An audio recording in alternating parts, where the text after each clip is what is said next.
Morning everyone, welcome to our channel and welcome to our brand new blog. So আজকে হলো 7 তারিখ রবিবার। তো চলো ভিডিওটা স্টার্ট করি। আর এখন গুড মর্নিং নেই, গুড মর্নিং যদিও বললাম, প্রায় 12:30 বেজে গেছে। আজকে ভিডিওটা একটু লেট শুরু করেছি। আই হোপ তোমাদের ভিডিওটা খুব ভালো লাগবে। তো চলো ভিডিওটা স্টার্ট করি। একটু লেট করে শুরু করেছি, মানে এরকম নয় যে অনেক লেট করে ঘুম থেকে উঠেছি।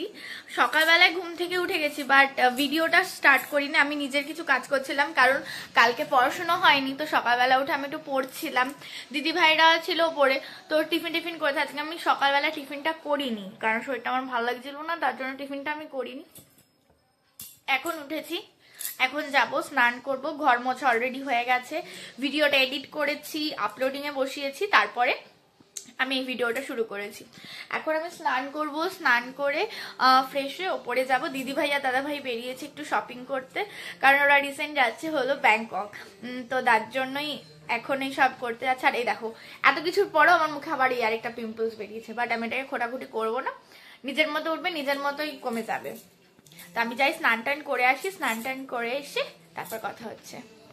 আর কালকের ভিডিওটা, মানে যেটা আজকে আমি ছেড়েছি অলরেডি, আজকে সেটা এডিটিংটা একটু অন্যরকম ভাবে করেছি, ভয়েস ওভার দিয়ে শুরুটা সেরকম ভাবে করেছি। কেমন লাগলো প্লিজ কমেন্ট করে জানিও। আমি তোমাদের, এখন তোমরা অনেকেই কমেন্ট করেছো, দেখে খুব ভালো লাগছে। তো প্লিজ কমেন্ট করো, কমেন্ট দেখলে আমারও ভালো লাগবে। অনেকে বলেছো যে এডিটিংটা একটু চেঞ্জ করতে, ক্যামেরা একটুখানি নিচু করে ধরতে, বেশি উঁচু করে ধরতে না। আমি সব কমেন্টগুলো দেখেছি। অনেকে বলেছে যে এডিটিংটা ভালো হচ্ছে না বা ক্যামেরাটার কোয়ালিটিটা ভালো নেই। দেখো, ক্যামেরার কোয়ালিটি আমি এখন তো চেঞ্জ করতে পারবো না, কারণ এখন আমি মোবাইল চেঞ্জ করব না। এই কারণে ক্যামেরার আমি দেখছি যতটা ভালো কোয়ালিটির ক্যামেরার ভিডিও দেওয়া যায় সেরকম চেষ্টা করছি। আই হোপ তোমাদের ভিডিও ভালো লাগবে। কমেন্ট করো, কমেন্ট করে করে তোমাদের সাজেশন জানিও, সেই সাজেশনগুলোকে নিয়ে আমি পরবর্তীতে কাজে লাগাবো। সকালবেলা ঘুম থেকে ওঠার পরে আমার সাথে অনিমেষের একটা বেশ হালকা ঠান্ডা যুদ্ধ হয়ে গেছে, যার জন্য সকালবেলা থেকে আমি কথা বলছিলাম না। তো সেই রাগ ভাঙানোর জন্য কি নিয়ে এসছে আমি দেখাচ্ছি। তাই রাগ ভাঙানোর জন্য এই যে মিষ্টি নিয়ে এসছে আমার জন্য। বেরোচ্ছে না মিষ্টিটা, অশেষ থেকে মিষ্টি নিয়ে এসছে। এই মিষ্টিটা আমি এত ভালো খাই, এটা আর আরেকটা হলো এই যে লেডি কিনি।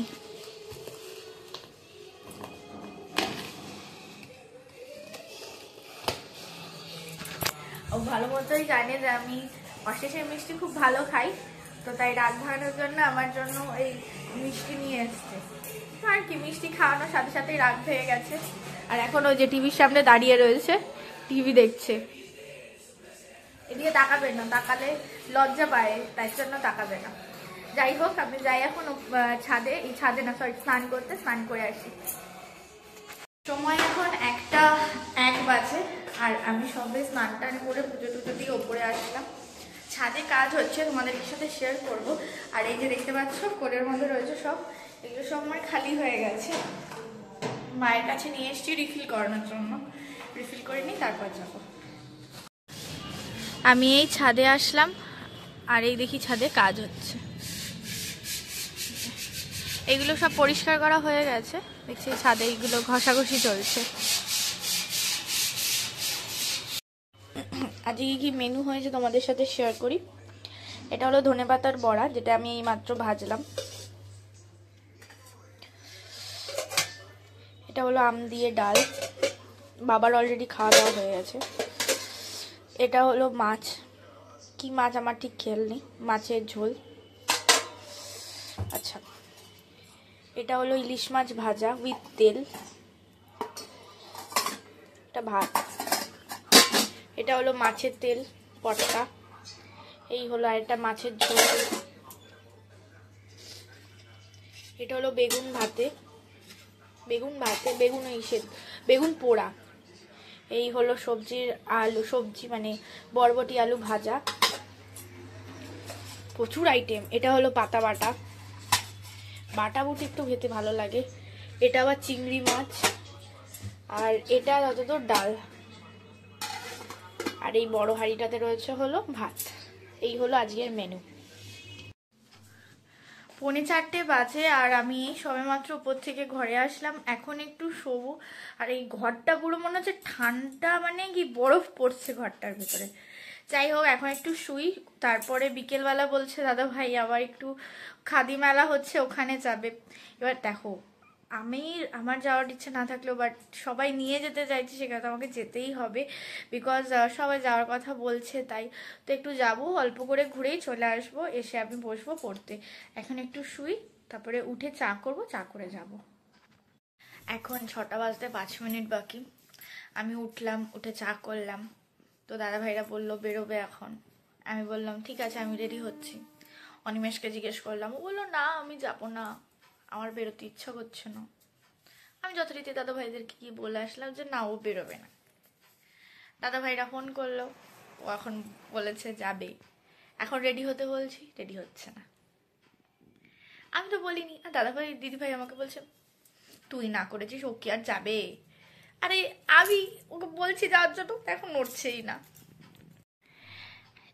রেডি হওয়ার জন্য বলছি, সে বসে বসে ঘুমাচ্ছে।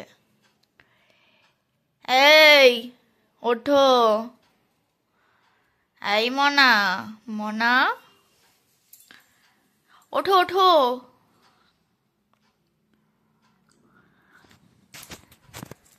বলছি উঠতে উঠছে না।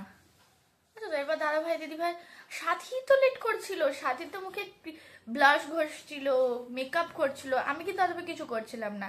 এই যে এর জন্য সব থেকে বেশি লেট হয়, এর জন্য, শুধুমাত্র এর জন্য। দেখে নাও, দেখে নাও, এই লোকটাকে দেখে নাও। আমরা বেরিয়ে পড়েছি, আমি আর অনিমেষ পেছনে, দিদি ভাই দাদা ভাই সামনে। আমরা এখন হেঁটে হেঁটে যাচ্ছি চৌমাথায়। আর মধ্যমগ্রাম কখনো খালি থাকে না, সব সময় লোকে ভর্তি, একদম বা হাঁটারই জায়গা থাকে না। এই মন্দিরটা হলো মধ্যমগ্রাম কালীবাড়ি। মধ্যমগ্রাম বসুনগরের কাছে এই মন্দিরটি আছে। যারা মোটামুটি মধ্যমগ্রাম বারাসাতের কাছাকাছি থাকো, বা কেউ এদিকে বিরাটি, বিটি কলেজ এদিকে থাকো, তারাও মধ্যমগ্রাম কালীবাড়ির কথা জানবে। আমার এটা প্রথমবার আসা, আমি এর আগে কোনোদিনও আসিনি। মন্দিরটা খুব সুন্দর গোছানো, আর সেরকম দেখতেও মন্দিরটা।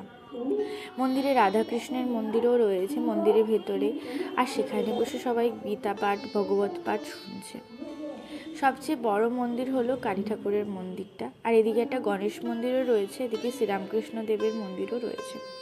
শ্রীরামকৃষ্ণ দেবের মন্দিরে কথামৃত পাঠ হচ্ছিল, এদিকে মায়ের মন্দিরে পুজো গোছগাছ চলছিল। সন্ধ্যের পুজো তো হয়ে গেছে, তারপরে আর পুজোর গোছগাছ কিছু চলছিল। আমরা গেলাম, গিয়ে মায়ের মন্দিরে গিয়ে পুজোর প্রসাদ নিলাম, আর সেই সঙ্গে প্রণামও করে আসলাম। মায়ের মুখটা যেন অভাবনীয় সুন্দর। এরপর আসলাম আমরা গণেশ মন্দিরে। গণেশ মন্দিরে অলরেডি পুজো হয়ে গেছিলো, আর দেখো কি সুন্দর চারিদিকটা, যেমন নিস্তব্ধ সেরকম। রাস্তার পাশে হলে কি হবে, মন্দিরের ভেতরে ওরকম চেঁচামেচি নেই। গণেশের কাছে গিয়ে নমস্কার করে গণেশ ঠাকুরটা দেখে আসলাম। ওখানে দুটো ইঁদুরও রয়েছে ছোট ছোট, দাদা ভাই দিদি ভাই দেখেছে, আমার আর দেখা হয়নি। তারপর চলে আসলাম শ্রীরামকৃষ্ণ মন্দিরে। সামনে যেতে পারছিলাম না, কারণ জুতোটা পরা ছিল বলে আর জুতোটা খোলা যাচ্ছিল না, তাই দূর থেকেই প্রণাম করে আসলাম। আর ভেতরে কথামৃত পাঠ হচ্ছিল। মন্দিরের ভেতরটা এত সুন্দর, কি বলবো। যদি কেউ মধ্যমগ্রাম বারাসাতের এদিকে আসো, একবার ঘুরে যেও, দেখবে খুব ভালো লাগবে। চলো এবার বেরোই, খাদি মেলার দিকে যাই। খাদি মেলা, যেটা হচ্ছে মধ্যমগ্রাম সুভাষ মেলা প্রাঙ্গণে, পশ্চিমবঙ্গ খাদি ও গ্রামীণ শিল্প পরিষদ থেকে আয়োজিত। আমরা সবাই চলে গেছিলাম, আর প্রচণ্ড ভিড় ছিল। আরও যেহেতু রবিবার, তার জন্য ভিড়টা একটু মনে হচ্ছিল বেশি। এখানে প্রচুর দোকান, প্রচুর স্টল বসেছিল, প্রত্যেকটা জেলা থেকে এসেছিল।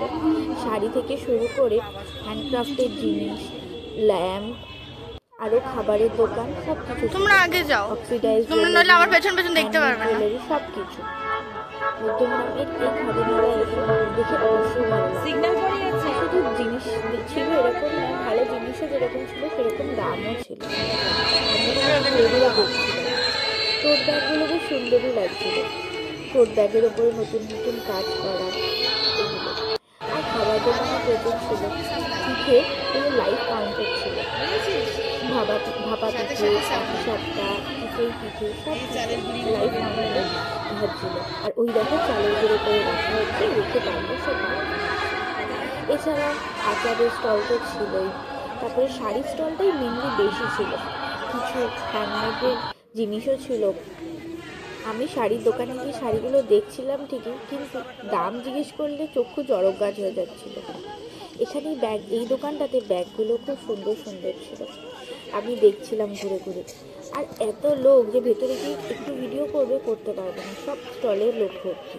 খাদি মেলায় শাড়ির স্টলটা একটু বেশিরভাগই দেখলাম আমি শাড়ির স্টল রয়েছে। হ্যান্ডমেড জুয়েলারির দোকানও রয়েছে, আর এই দোকানটাতে এত হ্যান্ডমেড জুয়েলারি রয়েছে আমি তো জাস্ট দেখছিলামই, একটার পর একটা প্রত্যেকটা জিনিস খুব সুন্দর। তোমরাও মেলায় এসো, তোমাদেরও ভালো লাগবে। তারপরে পোড়ামাটির জিনিসও দেখলাম, এগুলো সব ওয়াশেবল। আমি জিজ্ঞেস করলাম, ওরা বলল।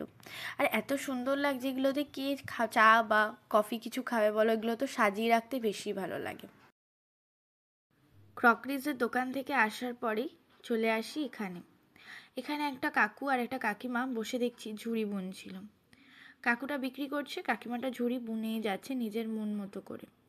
তার কোনো দিকেই যেন কোনো রকম ভ্রুক্ষেপ নেই, বুনেই যাচ্ছে।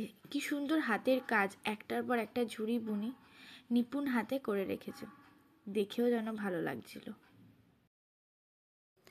মেলাটা আর কিছুক্ষণ ঘুরে আমরা চলে আসলাম পেট পুজো করতে। মধ্যমগ্রাম চৌমাথার কাছেই একটা দোকান আছে মুম্বাই চাট সেন্টার বলে, যেখানে সব রকম চাট পাওয়া যায়, ফুচকা থেকে শুরু করে দই ফুচকা, পাপড়ি চাট, আলু কাবলি, পাওভাজি, ঘুগনি চাট সব কিছু। সেখান থেকে আমরা 2টো পাপড়ি চাট আর একটা দই ফুচকা অর্ডার করেছিলাম। আর এখানে দই ফুচকাটা ভালোও করে, আর পাপড়ি চাটটাও।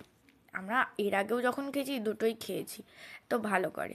তারপর আর কি পাপড়ি চাট নিয়ে দই ফুচকা নিয়ে খেয়ে দিয়ে আমরা বাড়ি চলে গেলাম, কারণ দিদিভাইদের বাড়ি যাওয়ার সময় হয়ে গেছিলো। আর এই হলো আমাদের ইয়াম্মি মেনু। চলো বাড়িতে যাই, দিন গিয়ে কথা হবে। ভাইরা চলে যাচ্ছে এখন, চলো চলে যাচ্ছে। ভালো করে ঘুরে এসো। এই যে যাও যাও যাও যাও ঘুরে এসো। এই যে এদিকে ট্রলি নিয়ে বেরিয়ে পড়েছে, ওই যে মামা আসছে শেষ মুহূর্তে।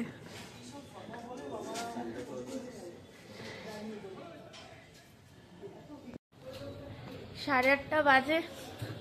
আমরা এখন, দিদিভাই চলে গেল, অনিমেষ গেল ওদের দিদিভাইদের আগাতে।